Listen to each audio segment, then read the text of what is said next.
Good morning everyone. हम लोग आगे चलते हैं।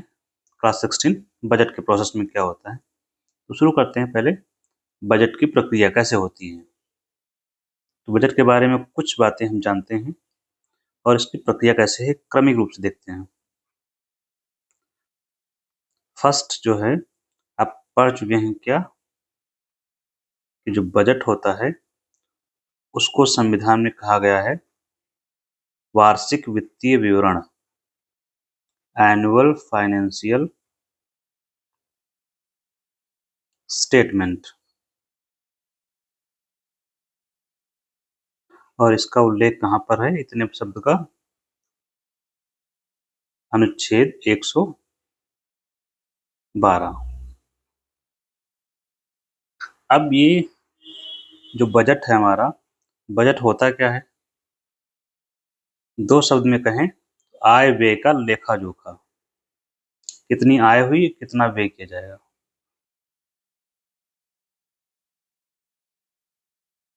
आय व्यय का लेखा जोखा कितने पीरियड का? 1 साल का।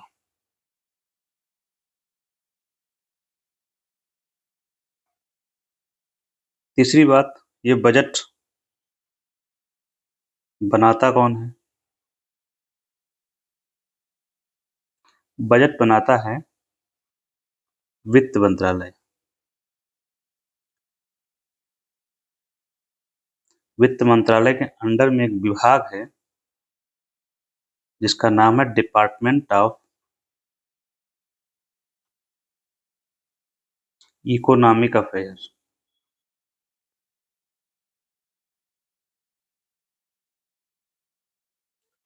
आर्थिक मामलों का विभाग।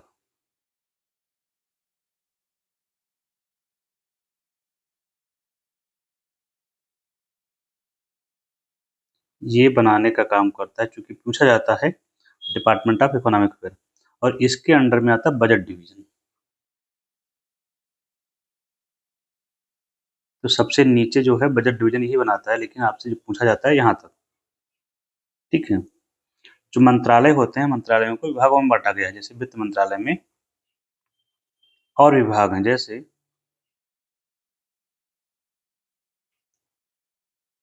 वित्त मंत्रालय के विभाग। इसमें कौन कौन से विभाग हैं? जैसे व्यय विभाग है,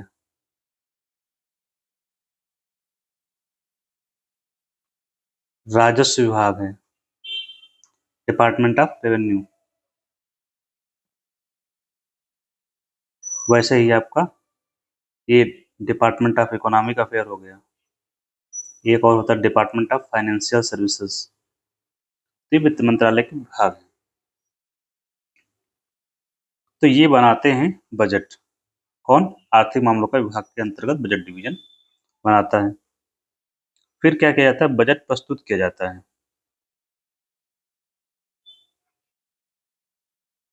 बजट पेश किया जाता है।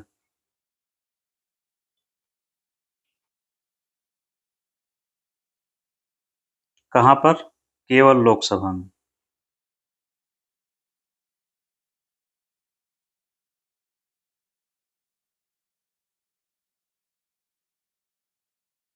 कौन पेश करता है?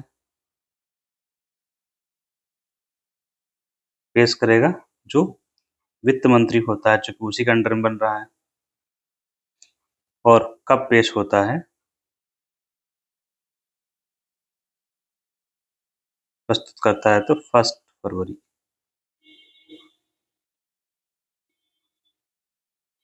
प्रतिवर्ष। उद्देश्य क्या होता है? संसद की अनुमति लेना है। बजट पेश करने का उद्देश्य क्या है? संसद की अनुमति लेना। आय संसद की अनुमति किसके लिए? खर्च करने के लिए। कहाँ से? Consolidated fund of India. और टैक्स लगाने के लिए।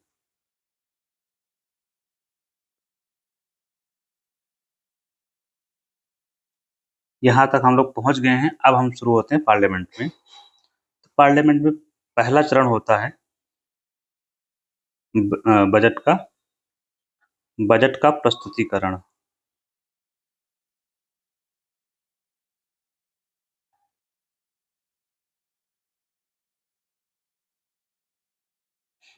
इसमें क्या होता है, फर्स्ट चरण में बजट प्रस्तुत किया जाता है, पेश किया जाता है, इंट्रोड्यूस किया जाता है केवल लोकसभा में।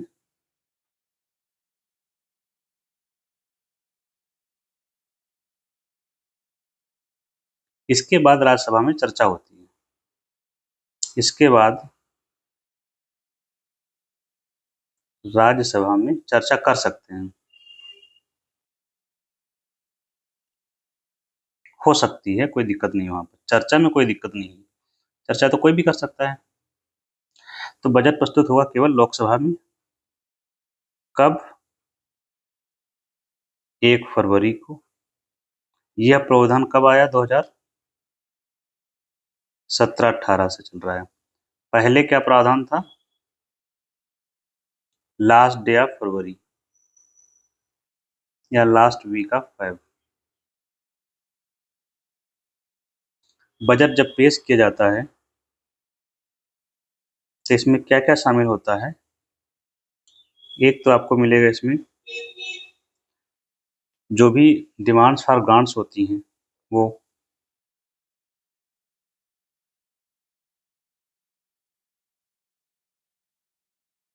और अप्रोप्रिएशन बिल, विनियोग बिल,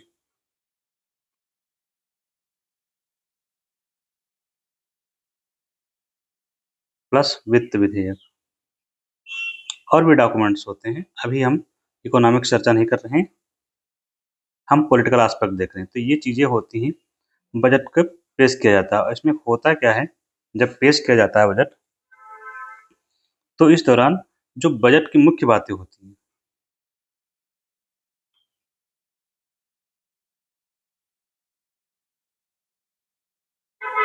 मुख्य बातें सदन में पढ़ती हैं। सदन में फाइनेंस मिनिस्टर रीड करता है। इसके बाद सबको कॉपी बढ़ जाती है इसकी, सबको मतलब जो मेंबर्स हैं। दूसरा चरण शुरू होता है जनरल डिस्कशन।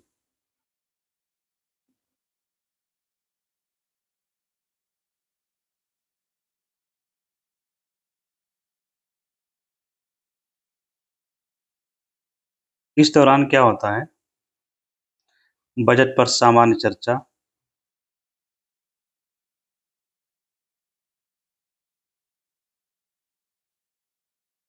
जैसे कि उसका उद्देश्य क्या है, उसकी प्रायोरिटीज क्या हैं, प्राथमिकताओं पर चर्चा होती है। बजट की जो प्राथमिकताएं हैं, उसके जो सिद्धांत हैं, मूल सिद्धांत हैं, उस पर चर्चा होगी। इसके बाद ये मामला यहाँ से रेफर कर दिया जाता है विभागीय स्थायी समितियों को।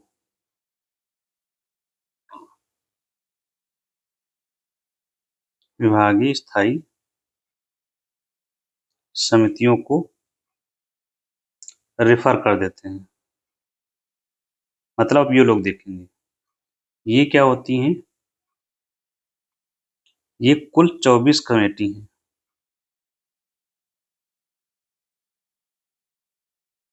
कुल, और हर विभाग के लिए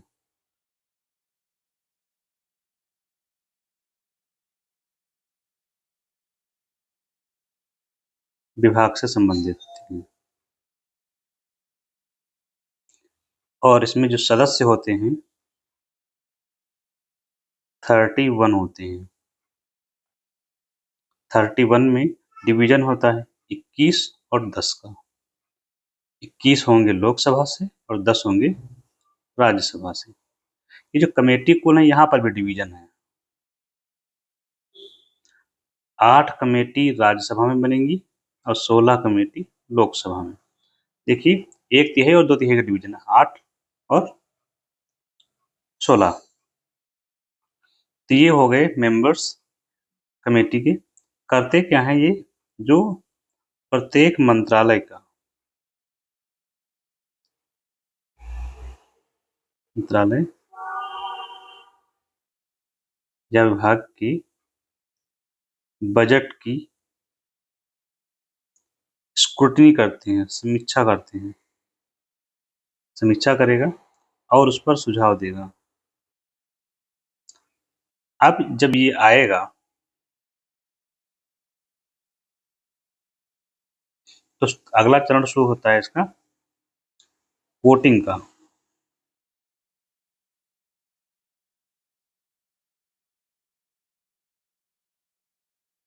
voting for demand of funds.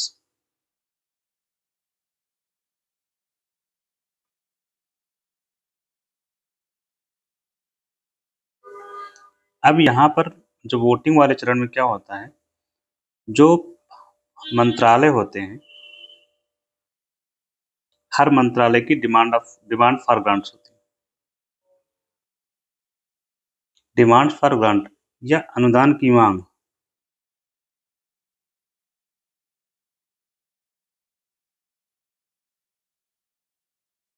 इस पर वोटिंग होगी।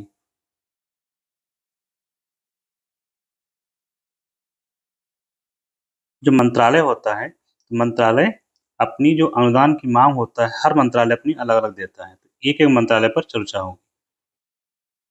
और अनुदान की मांग, मान लीजिए वित्त मंत्रालय है, तो उसकी अनुदान की मांग होगी। इसमें 2 भाग होते हैं। एक होता है भारित व्यय, जो हम लोग चर्चा कर चुके हैं क्या होता है, चार्ज एक्सपेंडिचर, और एक होता है अन्य व्यय। भारित व्यय वाले पोर्शन पर वोटिंग नहीं होती है, मतदान नहीं होगा। इस वाले पोर्शन पर मतदान किया जाएगा।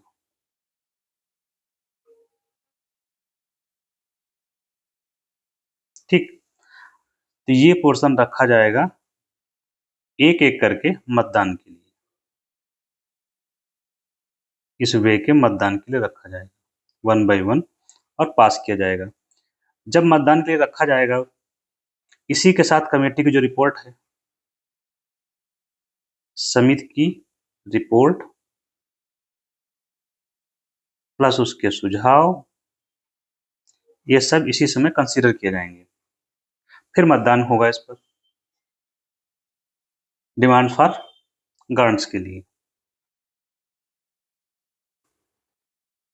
इसी तरह करके यही प्रोसेस से सभी मंत्रालयों का जो है वोटिंग करवाई जाएगी। सभी मंत्रालयों को जो अनुदान की मांगे हैं उस पर वोटिंग होगी। यहाँ वोटिंग के पहले जब ये रखा जाएगा, वोटिंग से पहले का मतलब मतदान से पहले की स्थिति में क्या होगा, इन रिपोर्ट्स के साथ में अगर लगता है कि पैसे जो मांगे जा रहे हैं इसमें अनुदान में कि ज़्यादा मांगे जा रहे हैं, तो उस पर कट मोशन लाया जाएगा। इसी स्टेज में कटौती प्रस्ताव भी लाया जाएगा, जो हम लोग पिछली क्लास में देखे थे। तो कटौती प्रस्ताव में 3 होते हैं कट मोशन। एक पॉलिसी कट होगा, जिसमें मांग को घटाकर ₹1 कर दिया जाता है। दूसरा होगा इकोनॉमिक कट मोशन, जिसमें स्पेसिफिक अमाउंट कम की जाती है कि जितने रुपए लग रहा है ज़्यादा है, उतने कम कर दिए जाएँ कि ज़्यादा मांगने पैसे। और एक होता है टोकन कट।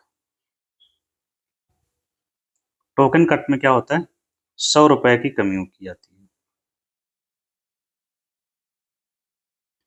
इसके बाद मतदान होगा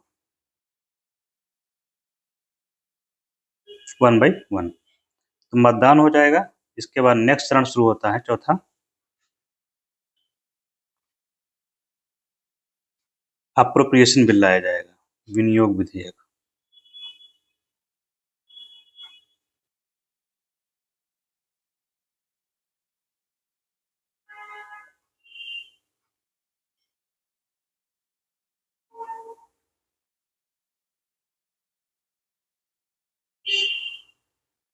इसमें क्या होगा, सभी जो अनुदान की मांगे होती हैं उन्हीं को इसमें कंबाइंड कर दिया जाता है, सभी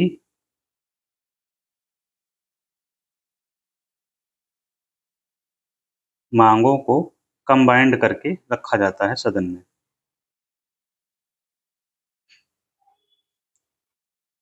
अब ये रखा जाएगा लोकसभा में,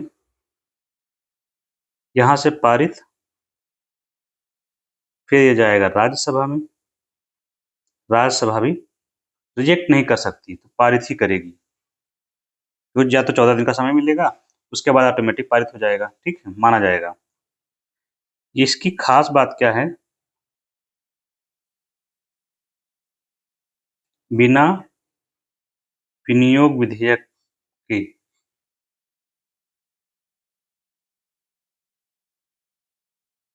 सरकार पैसा खर्च नहीं कर सकती।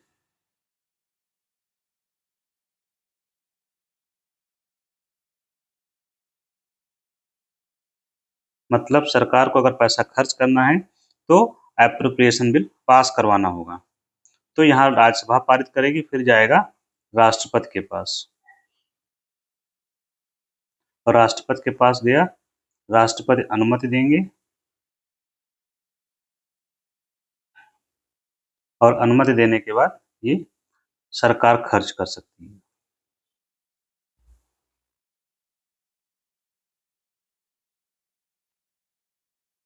जितना कहा गया उतना खर्च कर पाएगी।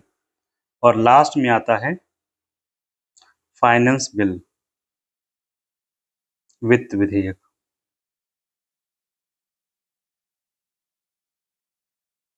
इसमें क्या होता है, वित्त विधेयक में सरकार जो टैक्स लगाती है,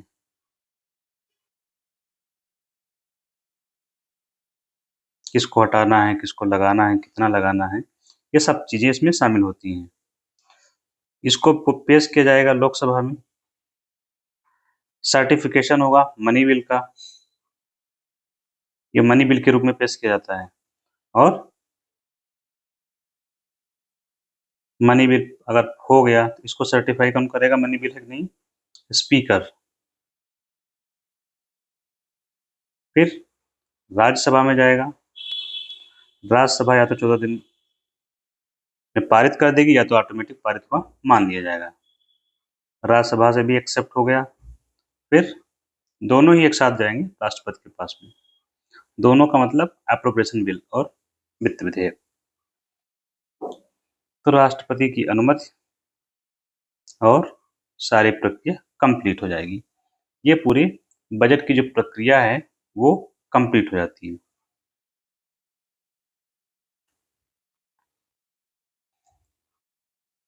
कई बार बजट में कुछ हमें समस्या होती है, तो उसकी कुछ शब्दावली जो आपके एग्जाम पॉइंट ऑफ व्यू से जरूरी है वो हम देख लेते हैं। जैसे बजट जो सरकार पेश करती है उसको हम दो भागों में बांट सकते हैं। एक तो राजस्व बजट,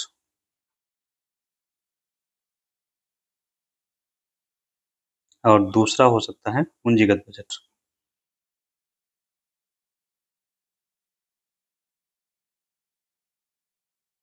एक तरीका तो ये हो सकता है। फिर राजस्व बजट को दो भागों में, राजस्व प्राप्ति और राजस्व खर्च। दूसरा है पूंजीगत बजट, इसको भी पूंजीगत प्राप्ति और पूंजीगत खर्च। एक तरीका ये है। दूसरा तरीका ये हो सकता है कि ये बजट हो गया, बजट के दो भाग हैं, एक तरफ खर्च, एक तरफ प्राप्तियां, ठीक।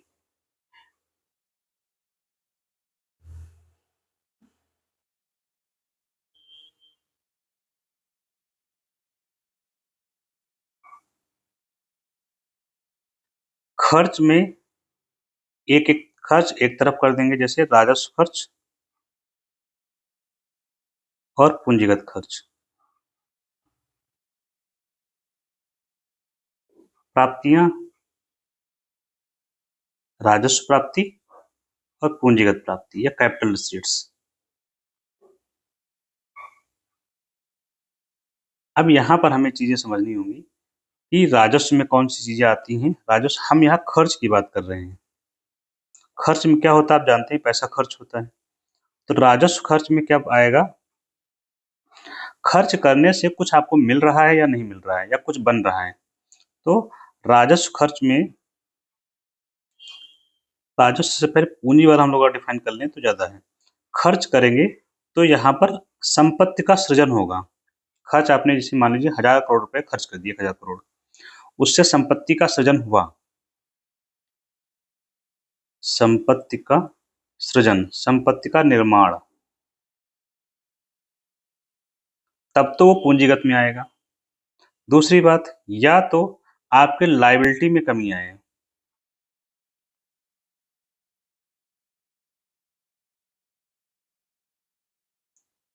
या तो लायबिलिटी में कमी आए।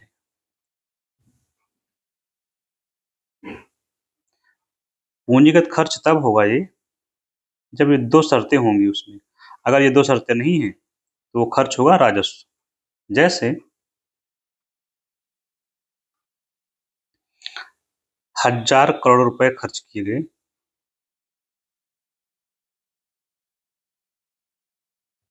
इससे क्या बना, एक तरीका हो सकता है कि सड़क बन गई। तो सड़क क्या है, संपत्ति है, तो ये कौन सा खर्च हो गया, पूंजीगत खर्च। हो सकता है दूसरे एग्जांपल में ले सकते हैं, 200 करोड़ रुपए है मान लीजिए, हमने क्या किया, लोन का भुगतान कर दिया। सरकार ने क्या किया, लोन का भुगतान। तो लोन का भुगतान हुआ तो 200 करोड़ की लायबिलिटी, लायबिलिटी का मतलब क्या होता है, जो हमारे पर भार है पैसों का वो कम हो जाए। तो 200 करोड़ रुपए का भुगतान हो गया तो सरकार पे 200 करोड़ की कमी आ जाएगी। तो ये कौन सा खर्च हो जाएगा, पूंजीगत। अब इसके विपरीत आपको लिखना है राजस्व वाले में, ना तो यहाँ संपत्ति का निर्माण होगा, खर्च तो होगा लेकिन कुछ दिखाई नहीं पड़ेगा आपको, ना लायबिलिटी में कमी आएगी।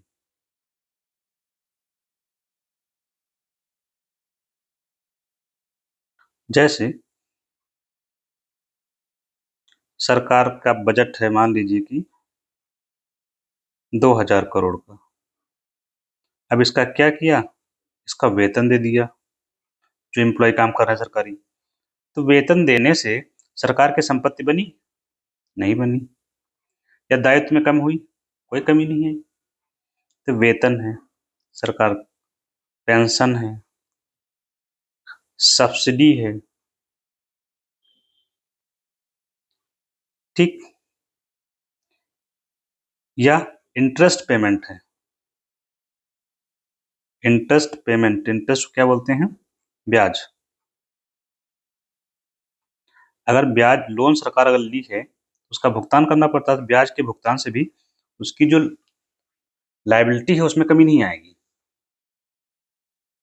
ब्याज का भुगतान करेंगे तो मूलधन तो बचा रहेगा ना, लायबिलिटी तो मूलधन की है, मूलधन हमने यूज किया उसके लिए ब्याज पेमेंट करते हैं, तो ब्याज का भुगतान राजस्व खर्च में आएगा। ठीक है। पूंजीगत खर्च में जैसे कि हमने सड़क का खर्चा, रोड है, सड़क है, पोर्ट है, हॉस्पिटल है, स्कूल है, ये सब सारे खर्च पूंजीगत खर्च में आ जाएंगे। अब देखते हैं राजस्व प्राप्ति। राजस्व प्राप्ति में क्या होता है, पैसा जो है पुनर्भुगतान नहीं करना होता, रिपेमेंट नहीं करना है आपको। मतलब पैसा आपको प्राप्त हो रहा है, अगर किसी से आप पैसा प्राप्त करते हैं तो दो तरीके हो सकते हैं, या तो उसको भुगतान करना पड़ेगा या तो नहीं करना पड़ेगा। तो राजस्व वाला वही है जिसमें वापसी नहीं करनी है।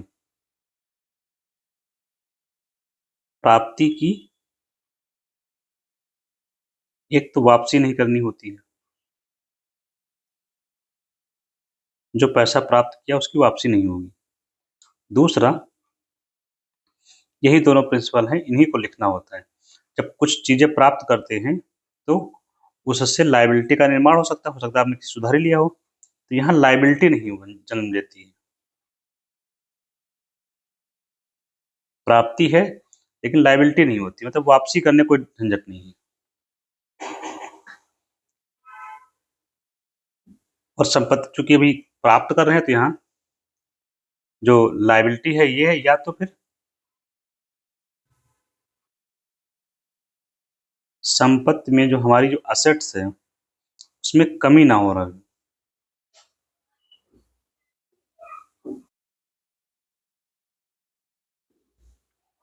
अब पूंजीगत में क्या है, पूंजीगत प्राप्ति में अगर पूंजीगत प्राप्ति अगर होगी तो या तो आपके जो असेट हैं, प्राप्ति कब होगी, आपके पास कोई संपत्ति हो सकता है बेच लें, या हो सकता है किसी से उधारी ले लें। तो हमारी जो असेट्स हैं, संपत्ति हैं, या तो संपत्ति में कमी आएगी या फिर लायबिलिटी बढ़ेगी।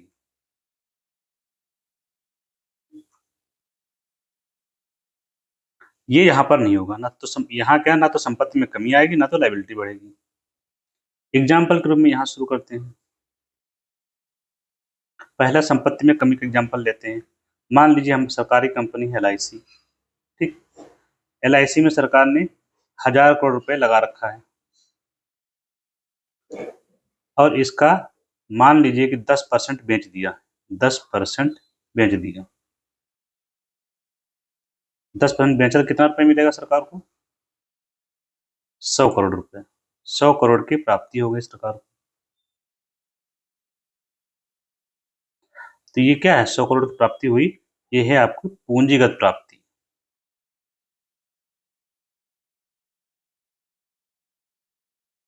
इससे लेकिन संपत्ति में कमी आई, क्यों? 10% हमने शेयर बेच दिया, सरकारी कंपनी का जो शेयर था, भाग था, उसको बेचा गया, तो संपत्ति में कमी आई। दूसरा एग्जाम्पल क्या हो सकता है, आपने लोन ले लिया, सरकार ने लोन लिया।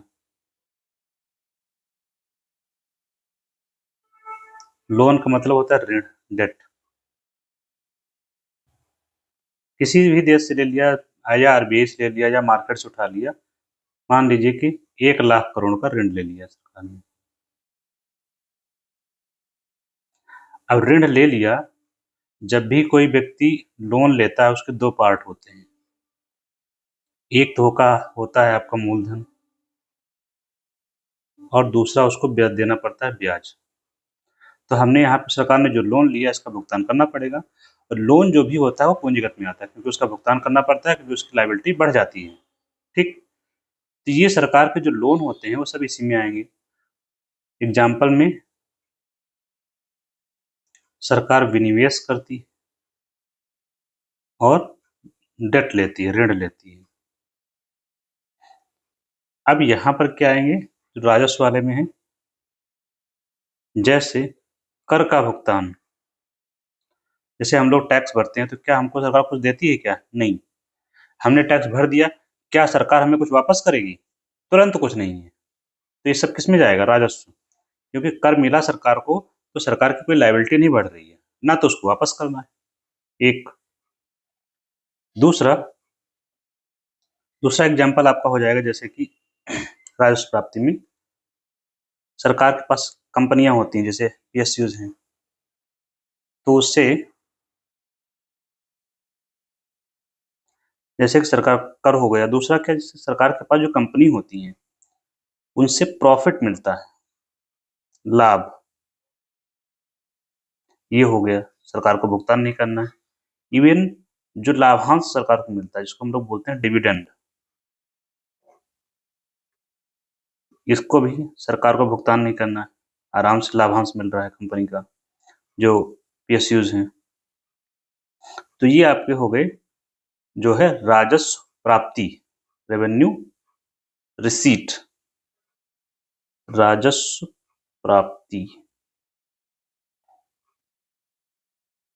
बिना कंफ्यूजन के। एक चीज हम आपको समझा देते हैं यहाँ पर, जहां पर सबसे अधिक डाउट होता है।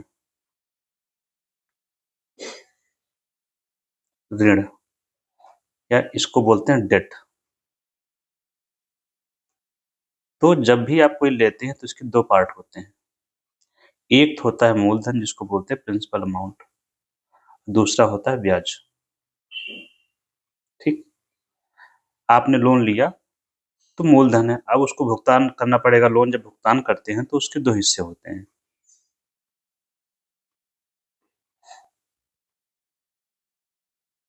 ये सब मान लीजिए कि लोन आपने ले लिया, तब तो एक ही पार्ट दिखा, आपने लोन लिया और खर्च कर दिया।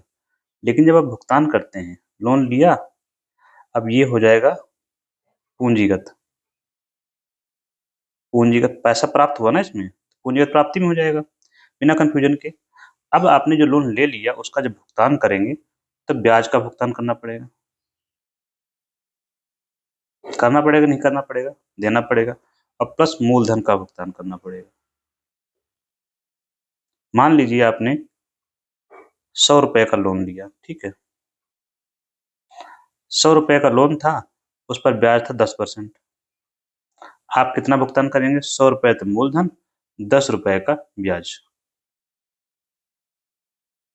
अब यहाँ आप समझिएगा, जब आप इसका भुगतान करेंगे मूलधन का, तो भुगतान का मतलब होता है ये आपका खर्च होगा। अब जब ये खर्च है तो कौन सा खर्च होगा? ये पूंजीगत खर्च है।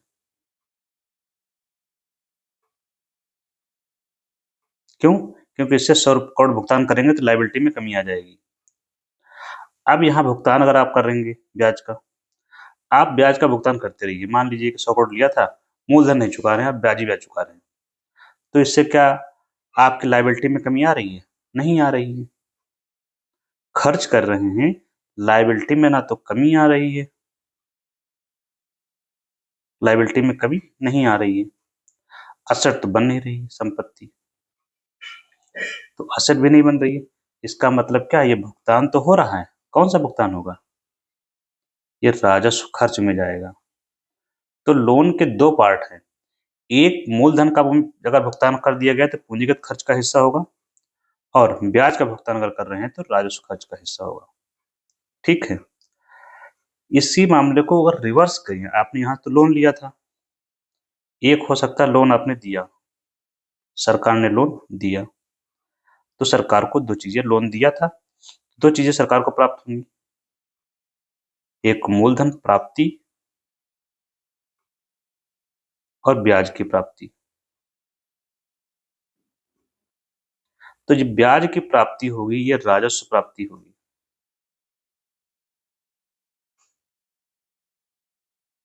मूलधन की प्राप्ति कौन सी प्राप्ति होगी? ये पूंजीगत प्राप्ति होगी। क्यों? क्योंकि मूलधन वापस आ गया तो असेट में कमी आएगी। ब्याज मिल रहा है तो कुछ नहीं, कोई दिक्कत नहीं, राजस्व का हिस्सा है। अभी आप समझ गए होंगे। इससे जुड़ी हुई 2-3 बातें हैं, और जिससे आपको बजट का काफी कुछ जो है समझ में आ ही जाएगा। जैसे पहली बात आती है कि राजस्व घाटा क्या होता है। घाटा आप लोग जानते हैं क्या होता है? घाटा का मतलब क्या होता है? घाटा का मतलब है खर्च ज्यादा है और आय कम है, यही तो होता है। मतलब 100 रुपए खर्च कर दिए, हमारे पास थे, सॉरी 90 रुपए थे। खर्च 100 रुपए है, आय 90 रुपए, जिसको बोलते हैं आमदनी अठन्नी खर्चा रुपया। तो ये घाटे की स्थिति होती है। तो घाटे में एक बात तो साफ है कि सबसे पहले राजस्व वाला घाटे वाली लिखी जाएगी या खर्च वाला लिखा जाएगा, क्योंकि खर्च हमारा ज्यादा है। चूंकि यहाँ राजस्व लिखा हुआ है, तभी हम लोग राजस्व और पूंजीगत अलग अलग पढ़ रहे थे। तो यहाँ सिर्फ राजस्व घाटे की बात की जा रही है, पूंजीगत चीजें इसमें शामिल नहीं है। तो सिर्फ राजस्व खर्च लिखेंगे माइनस राजस्व प्राप्ति।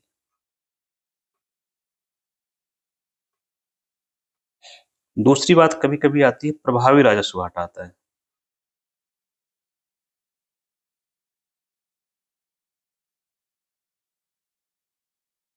प्रभावी राजस्व घाटा मतलब ये जो राजस्व घाटा हुआ है, हमने कैलकुलेट किया, उसी में से कुछ घटाना है। क्या घटाएंगे? ताकि घाटा कम हो जाए। जो राज्यों को अनुदान दिया गया है, राज्यों को संपत्ति निर्माण के लिए दिया गया अनुदान,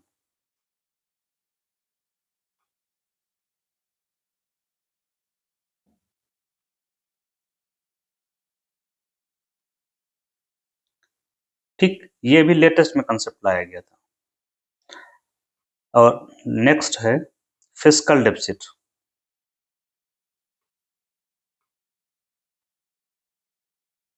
राजकोषीय घाटा।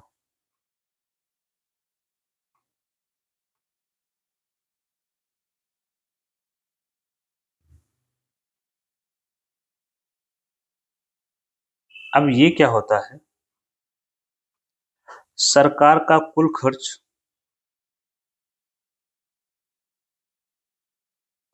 माइनस प्राप्तियां घटानी है इसमें से। इन प्राप्तियों में दो प्रकार की प्राप्तियां हमारे पास होती हैं, कौन से, राजस्व और पूंजीगत। तो राजस्व प्राप्ति plus non debt capital receipt,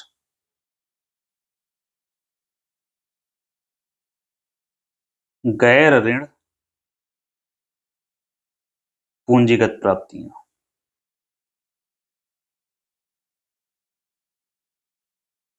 गैर ऋण मतलब बिना लोन वाली, जो लोन ना हो, जो मतलब ऋण को छोड़कर जो प्राप्तियां हैं, ऋण को छोड़ करके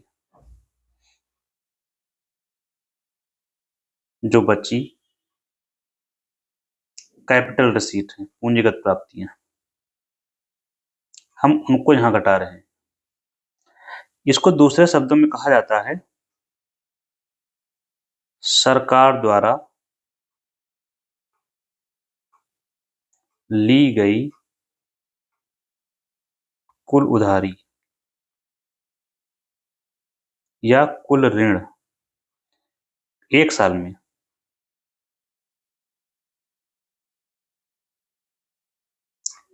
ठीक, यहां पर जो हम घटा रहे हैं प्राप्ति वाले को, यहां जैसे पूंजीगत वाला हम लोगों ने जो पढ़ा था,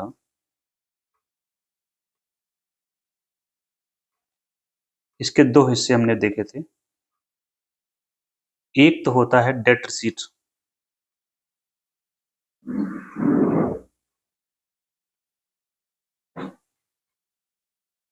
कर्ज है, ऋण है, लोन है, ये जो प्राप्त होता है। और दूसरा होता है जो ऋण ना हो, गैर ऋण प्राप्ति। तो ये जो ये वाला पोर्शन है, इसको यहां नहीं रखा, ये वाली बात हम कर रहे हैं, ये जो रखा गया है वो ये है। क्यों? क्योंकि यही तो उधार ही लिया जाता है, यही तो उधार लिया जाएगा, यही है राजकोषीय घाटा। जो उधार सरकार ले रही है वही है फिस्कल डेफिसिट। इसका एडवांस वर्जन एक आता है प्राथमिक घाटा।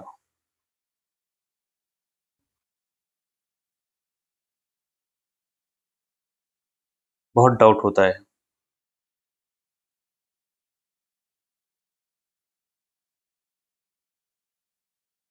ये क्या होता है,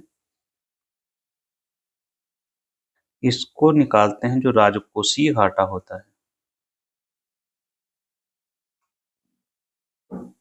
उसमें से ब्याज भुगतान घटा दिया जाए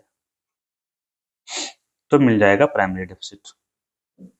इसको कैसे समझेंगे, राजकोषीय घाटा क्या होगा, कुल उधारी,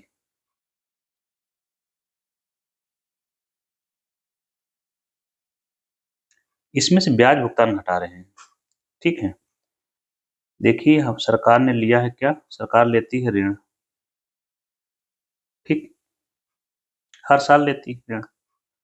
अब ऋण लेना मान लीजिए कि 2025 चल रहा है, तो 2024 में 100 करोड़ ऋण लिया होगा, 23 में भी हर साल लेती है, 50 करोड़ मान लो लिया था, 22 में 50 करोड़ लिया था, कुल कितना हो गया सरकार के पास लोन, 200 करोड़। सरकार ने लोन ले रखा है 200 करोड़ का। हम बात कब की कर रहे हैं इस समय? 25 की। हम इसमें 25-26 में, तो 25-26 का जब बजट आएगा तो इसका भुगतान तो करना पड़ेगा ना इसका। मान लीजिए 10% के रेट से लिया था, तो 20 करोड़ रुपए तो ब्याज में देने पड़ेंगे इसको। 20 करोड़ तो ब्याज चुकाना पड़ेगा। कब? 2025 और 26 में। कोई डाउट आप लोगों को नहीं होगा, उम्मीद कर रहा हूं मैं। तो ये भुगतान पैसा जो 20 करोड़ जाएगा तो ब्याज में जा रहा है, यही ब्याज का भुगतान यहाँ पर है। मतलब ये पिछले वर्षों में लिए गए ऋण पर किया जाने वाला ब्याज भुगतान।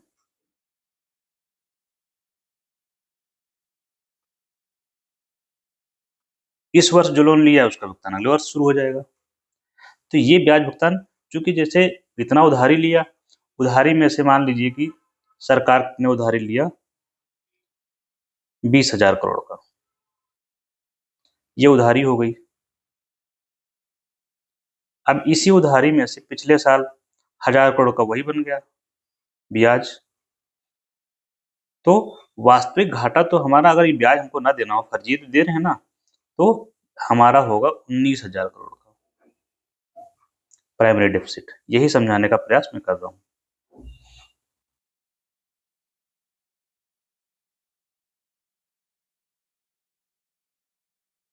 ठीक, इस तरह से पूरा जो बजट का कंसेप्ट है वो हम खत्म करते हैं इसे। Thank you.